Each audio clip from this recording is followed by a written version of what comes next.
All right, and welcome to Everyone's a Critic. I'm your host, Johnny Gill, with my co-host, Sean Ellis. Sean, say what's up to the people. What's up, everybody? All right, episode 263. The new season is upon us. Yes. Spring 2025. Opening nights. It is still springtime. Yeah. I mean, we were in April, still calling it winter, Yeah. which was insane. But now it is officially spring season. We got 8 teams. Great first week of action. Finally, we can say that with conviction. Yeah. We had 4 games, 10 points or less. Yeah.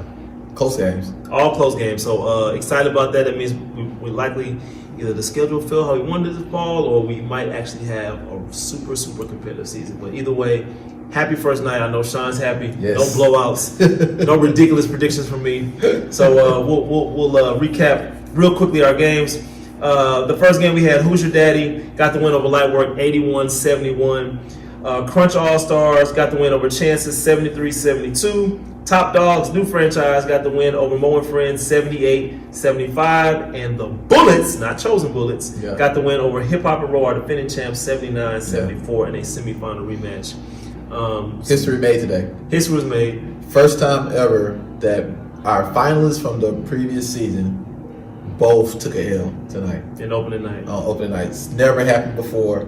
So we had our finalists in Lightwork and Hip Hop and Roll both taking L's tonight against their competition. So that tells you how competitive it's going to be this season. A lot of times what happens is, obviously the championship game, there's not going to be a rematch. So the team that won is going to pick up where they left off, and the team that lost is hungry. Yeah. And they probably smack the team that they play opening night, or they win a convincing win. But that was not the case. Both teams went down. No, both teams went down, and gloriously too. Both teams were getting handled and had to make a comeback. So I want to say Lightwork was down by as much as 14 to 15 points. Yeah. Got it down to 3, ended up losing by 10. Same thing, Hip Hop Rose down by 14. I think they got down by 14 at one point. 12 or 14. Yeah. And then got it down to single digit, got down to 1-2 points, but couldn't hold them off. So it was just 2 very great games, historic games. Then we got our new teams, and a lot of those guys played each other, and we had some great games there too. So, like I said, historical night, opening night for us. It's always good to do something new. As many of these leagues, I mean, how many leagues have we done now? How many seasons have we done now, Kevin? Who knows? And we'd have to go back. Actually, let's do that real quick. 2019, 2018, leading into 2019. So that's 5 seasons there. Then 2 more seasons, then we went in COVID break, so that's 7, and then came back officially 2021. Fall 21. So that is 2 more seasons for each one. Yeah. What, 23 seasons? Do I have that right? Yeah. So I mean, we've done all this, and so for us to do that many seasons now, and I don't even want to go back to 2012, 2013 when I was working all over the place doing. It's to be able to do something new, to be able to do something historic, for always be pushing the limit, because for you guys and for the stuff we're doing, I mean, it's great, it's exhilarating. It makes me be like, okay, I should keep doing this. Yeah. So that's a good thing. Yes. So a great turnout, a bunch of old faces, a lot of new faces, and it was great games. More than anything else, great games. Yeah. All right. Now for our 3 in the key. 2 teams that we're going to highlight tonight, the ones that were the most impressive. Sean, you had Who's Your Daddy? I missed that game. Tell me about what happened. Man, it was a great game. So it was a funny story. As the game started, I think I told him that earlier. As the game started, you're looking at Lightwork, and guys are watching Lightwork warm up, and some guys on the side, they don't have anything to do with the league, and they was like, oh, who they're playing? And then Who's Your Daddy's over there warming up. They was like, oh, hell no. They even beat the hell out of those white boys. That was the exact words. That's what they go wrong.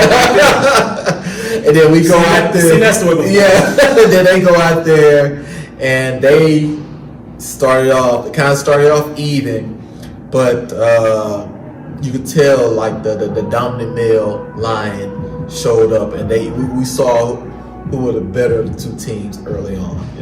And then it kind of carried over to the point where I think Lightwork was a little surprised, like they're not supposed to be this good. They're not supposed to be as good. They've never played against Brandon Irwin and the Misfits. And I had a conversation with Alex, and he was like, Yeah. And you know what would be funny? They should just go full on stereotype. Just come in, headbands, shirts tucked in, little bit shorts, and just kill. Tube socks. Just look like scrubs. Just ready to kill. Yeah, and, that'd be funny. And like they came in, and like I said, but to Lightworks' credit, they took that blow. They took the headshots, body shots, pause. Yeah. And That first one go. Especially after Kanye West week he had. That's not gonna be true. We're gonna let that go. We're gonna let that. That's another thing we could talk about. But anyway, we're not gonna let that. We're not gonna talk about that one. But yeah, they took whatever they could take from them, and then they came back. You know, like a true champion should. And so their championship appeal was still there. Their championship arrogance was there at the beginning, which is why I think they probably fell behind.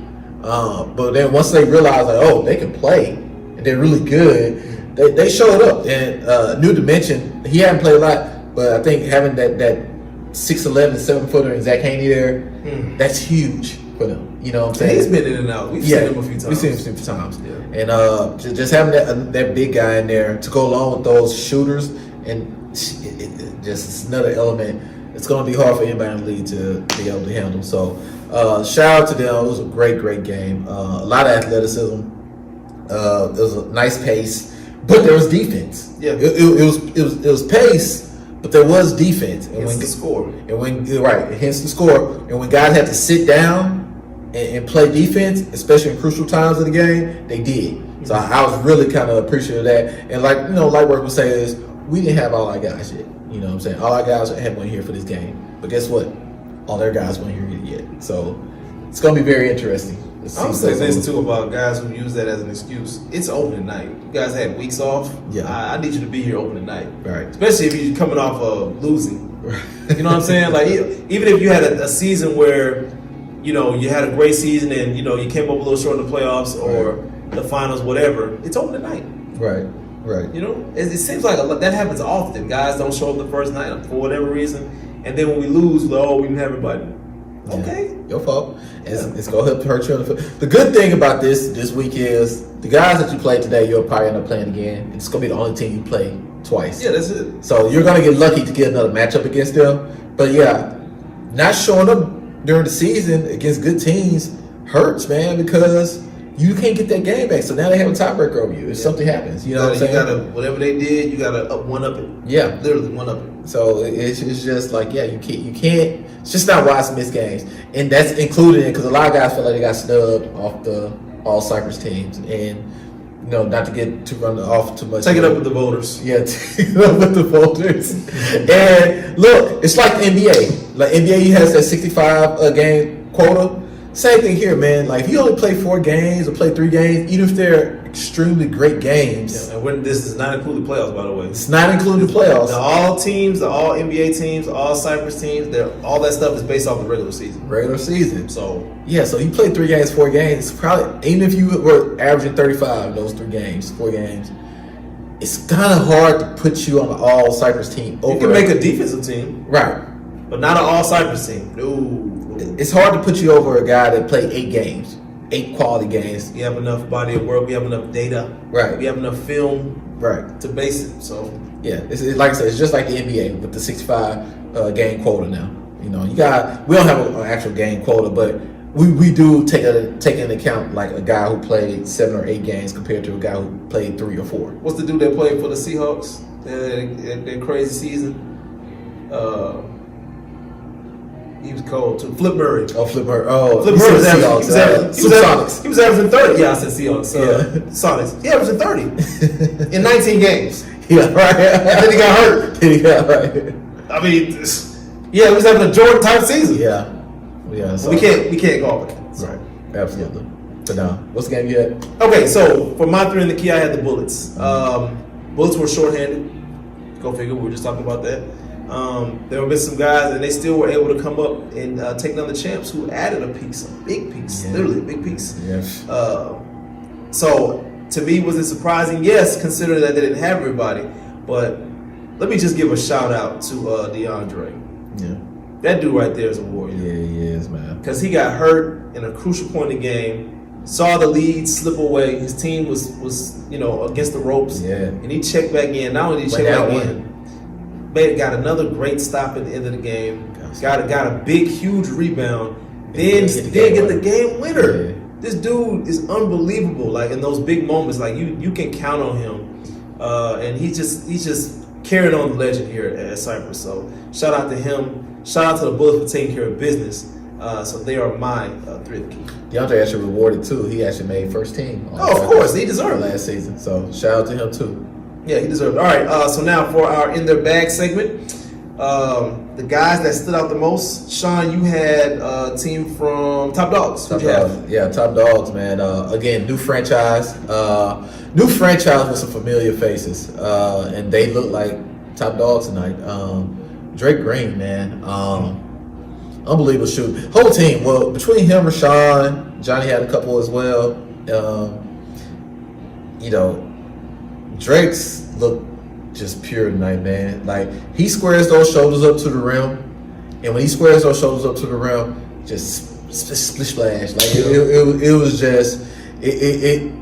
Almost like he was shooting the ball so well to where it almost wasn't making a noise going through the net. Yeah. It's like a whistle, like a it was beautiful, man. So kind of like how Jamal Murray was the other night. Yeah, well, yeah. Because Jamal was ridiculous. Yeah, he was ridiculous the other night. That's what it looked like. Yeah, he does that in the playoffs. Though. He always has like a 40-point game like that in the playoffs. But I mean, yeah, Drake looked really good tonight, man. Made some big shots, and like I say, he was a part of.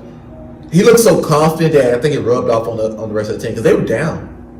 Down 12. They were down 12, and then he made a couple shots in a row, and it kind of got the rest of those guys going. So yeah, shout out to Drake Green, man.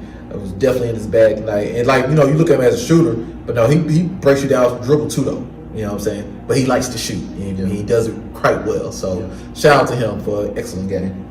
All right, so for me, I gotta go with Harley, man. A guy we really don't talk about that much. We've had interviews with Harley. He's had some pretty good games. I think he won Player of the Week one time. Mm-hmm. Harley is coming off of he's a former champion. Lost last season, and he had a rough season last season. He really did. A lot of criticism that came his way. That's what I noticed. He got a lot of criticism, and he's departed from their franchise, and now he's in a new place, and it looks like he's flourishing well. Yeah. I don't have the numbers in front of me, but if I had to guess, I would say Harley probably has somewhere between 17 and 18 points. And if Harley's going to give you 17 and 18 points, that is money in the bank. You got to take that. He wasn't, and I'm not saying he's a fourth or fifth option guy, whatever, but the way he looked tonight, he looked faster. Yeah. He looked confident. He was beating guys off the dribble. Yeah. He was knocking down shots. He was defending. He boxed out somebody big. I can't remember what that one was. He boxed somebody big, got a big rebound. I was like, bro, Harley's playing with a different kind of confidence. Yeah. And it was just a breath of fresh air to watch. Yeah, he had that chip on his shoulder. Like I said, seeing him in a new environment and seeing him flourish like that, I'm happy for him because it was hard watching that. Because the guy's going to give his all. The guy's capable. And he just, for whatever reason, he could not get on the same page last season. So to see him to see him here now and to see the performance that he had opening night, that is very encouraging. I'm happy for Harley. Absolutely, man. He just looked good tonight. Yeah. And you go into the off season and then guy, you do what you do in the off season and you can see the transformation of that player in the off season. Our off season is only 3-4 weeks. Yeah. So for him to make the look that much better in 3 or 4 weeks, I don't know what the heck he was doing. Maybe he's like Popeye was eating his spinach. Right.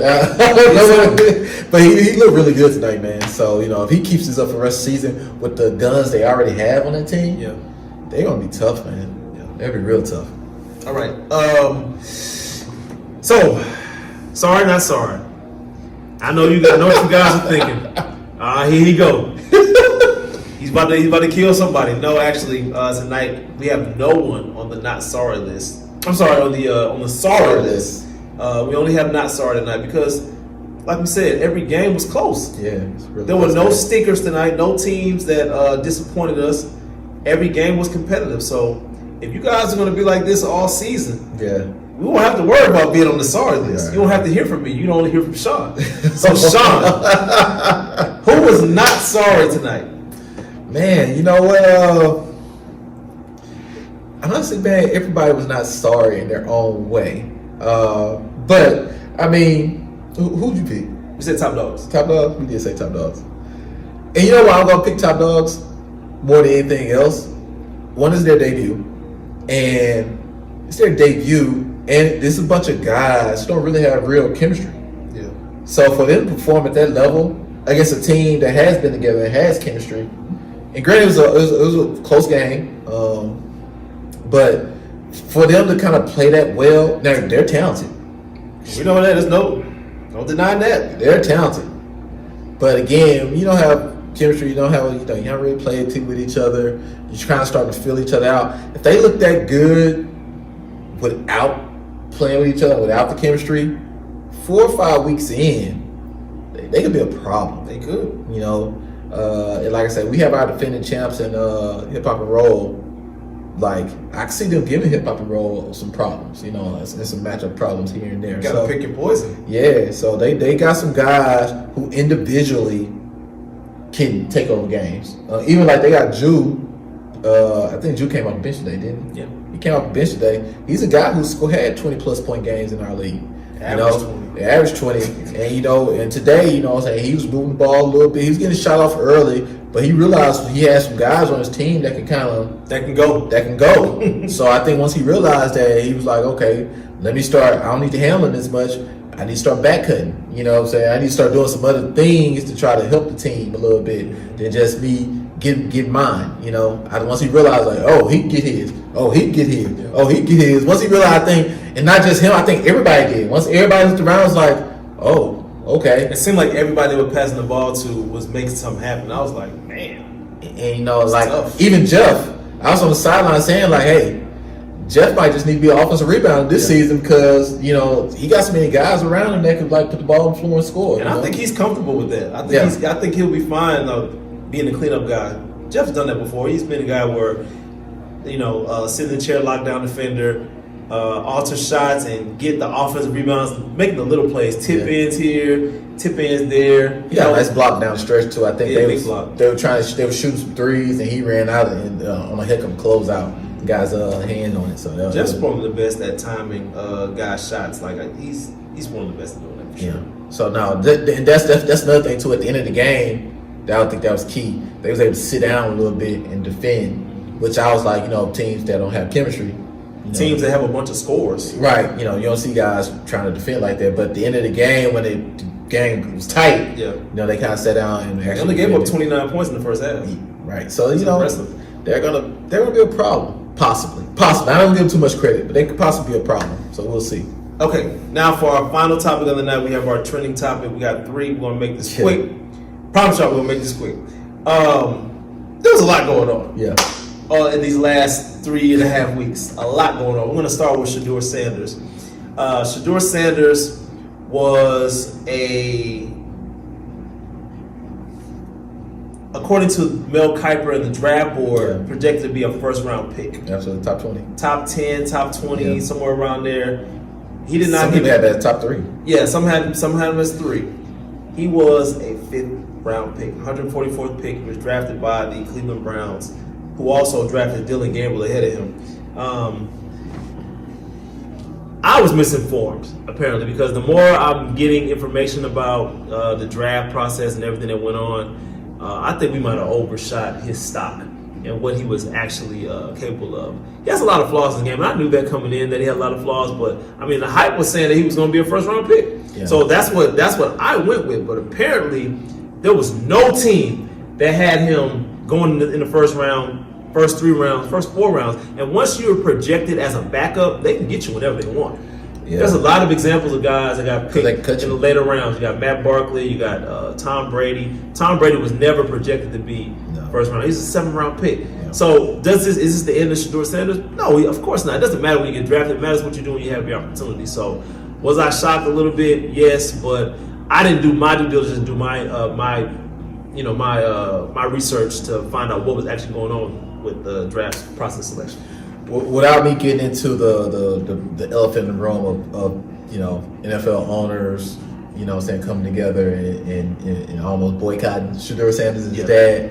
Without me getting into that, I do think I am going to bring up the point where I think him and his dad may have played it wrong in the sense of, and I'm going to try to be quick with this, they played it wrong in the sense of, I think they went into, because a lot of people have been talking about the interview process. And I think they were saying he was doing kind of disrespectful stuff by like showing up, putting his AirPods in, not really paying attention. They tried to get him on the board to write stuff on the board as he was drawing on, and he was kind of like he wasn't prepared and not, you know. And so I think and this is me maybe overthinking it, but just listen to Deion talking about how he went about draft process 35 years ago. Yeah. I think he tried to make certain teams not draft him. Yeah. By having a really bad interview process. Yeah. And in turn of him doing that, those team coaches, GMs, and owners probably called other teams to say, hey, this dude's a complete a-hole. Yeah. You know, and it probably turned other teams off. Because they probably looked at him as, he's a possible first round pick. Yeah. But if he's acting like that, Right. hell, I could wait to get it. Right. You know what I'm saying? And they waited. And I think that might have been part of the problem too. I think he probably was in those interviews on doing that on purpose, so certain teams wouldn't draft But him. the problem was the teams that he wanted didn't want him. Or like you said, they probably was like, hey, making calls like, hey, you know, these owners and these GMs have relationships. They have relationships, yeah. So they probably like text him like, hey man, you know what I'm saying? Like, oh boy, he on some other stuff. Yeah, you know, like what's up with your boy? Like Yeah. those type of things, you know. Yeah. And so I think that probably has something to do with it. But again, you could get away with that if you're Deion Sanders. Deion Sanders. That's what I'm saying. I think Deion didn't realize that like Shedeur is not you. No. You know what I'm saying? You're a once in a lifetime type talent. Yes. So you gonna go in the top 4 regardless. Yeah. Yeah. If Travis Hunter did what Shedeur was doing, he was still gonna go top 3. Yeah, he's still probably gonna go top 3. Whereas Shedeur, yes, he could have possibly went top 3, But but he had really to play it right though. he had to play it right, and guys really had him as just a first round pick, more of a late round first round pick. But see, and you're the face of a franchise. You can't do that. You can't, yeah. That's more of a corporate position. It's like button up. You know, you got to kind of play it. You got to play the game, man. Right. Like even Lamar Jackson played the game until he got paid. Yeah, until you got paid. He got paid. He's like, all right, now, yeah, right. Exactly. I'm back on me. Right. So, all right. That's all right. We went a little. Yeah, we did it over. Now, Shannon Sharp. Shannon Sharp, you was a fool. All right, go ahead, Sean. You was a fool, boy. Yeah, man. I'm gonna be short with this one. I mean, you guys heard the whole Shannon Sharp thing. I'm gonna just say, man. I think we're all adult men. We do have some younger guys in the league who are in their 20s, early 20s. So this will go for you younger guys too. When you get a little bit older, without me and Kev having to disclose our age, we've done it all, seen it all. At no point it's gonna be okay for me to probably talk to a 19, 20-year-old girl at this point in my life. It just wouldn't make sense. One, I probably just wouldn't get along with her like that. And we're not 56. Yeah, we're not 56. So in Shannon's case, you're dealing with an OnlyFans model. You just got to know better, man. Smart. I thought you were smarter than that. You have so much ahead of you. Even at 56, you still have a lot ahead of you and opportunity. And you're going to throw it away because of some of your sexual vices. Yeah. You know, He might got a problem, Sean. He may. And we've all, and I ain't gonna say we've all been there, but we just don't have the we just don't have the money to probably get things the way that he can possibly get things. But yeah, like don't mess with sex workers, don't mess with young girls. And then the thing I did like, Shannon sounded a little green too. Some of the stuff she was asking sometimes sounded like a setup. It definitely did. I was like, are you don't see that? Yeah, he still's kind of like. It's like, really? So you want us to? I'm like, yeah, he's still responding in ways. I'm just like, you gotta be like, you know. And I don't have anything. I ain't got money like that. Yeah. So you know, I don't have anything for anybody to take like that. But you know, I would have been on the phone with her listening to her. I'd be like, what's up? Yeah. Like, why are you talking like that? that? You know, so I just the wire. Yeah, right. He just sounded a little green. Yeah. You know what I'm saying? So that's what was kind of like the bothersome part for me. It was like, you're 56, you've been around a long time, you've been around, I would think, all kinds of things. Like, you started out You're very a pro athlete. You're a pro athlete. They teach all about these things. You started out very poor. You were a country early, but that kind of should give you a little bit more oomph because you started here and you got here, so you should have, a little bit more street smarts. But like Chidi said, Chidi's over, man. He's one of those females run his life type dudes, dog. yeah, I mean, That's what it is. I mean, You put that before your money, before the bag. He didn't fumble the bag, but I don't know if he's going to recover from this. I really don't know. He already stepped away from ESPN. From ESPN. He said it's. he's been on Nightcap though. Yeah, That's he's his gonna show. go. He gonna keep that going. Yeah, that's his show though. You can't mess up the money. Yeah, He messed up. but if corporate money. that $100 million deal that for his podcast that was coming up though, That's probably done. it might be done, man. Until he can get this cleaned up. Yeah, because that's not a good look. All right, and last but not least, what's our last topic? What we have? Oh, Halliburton. Yeah. Tyrese Halliburton hit the game winner, put Milwaukee Bucks out of their misery. Dame Lillard goes down for the season. Gary Trent Jr. has an unbelievable game, hitting three after three after three Especially in after three. overtime. Overtime, hit 12 points in overtime, and it just looked like Milwaukee was going to win the game. Yeah. 2 terrible turnovers by Gary Trent. Yeah, then he does that, turns the ball over. Halliburton gets the game winner, and then, as Giannis is processing everything, Processing looked a little in shock. he looked like he was stunned because they blew a 7-point lead in 30 seconds. Yeah. Looks up, all of a sudden, Halliburton's dad's on the floor, and he said he realized that who it was. He thought it was just a fan, so he was probably like whatever. But then he realized it was his dad. He's like, hold on, and then he realized he was being disrespectful. Yeah. So then he was like, he's a competitor. He's a grown man. He's not going for that. So he stepped to him, told him how I felt about it. And at the end, he's like, man, I still love you. You know what I'm saying? It's cool. Because these guys have relationships with, these parents and family members. At the end of the day, it's all love. But, you got to toe that line, man. And I felt for Giannis. I did not feel for Tyrese Halliburton at all, or his dad.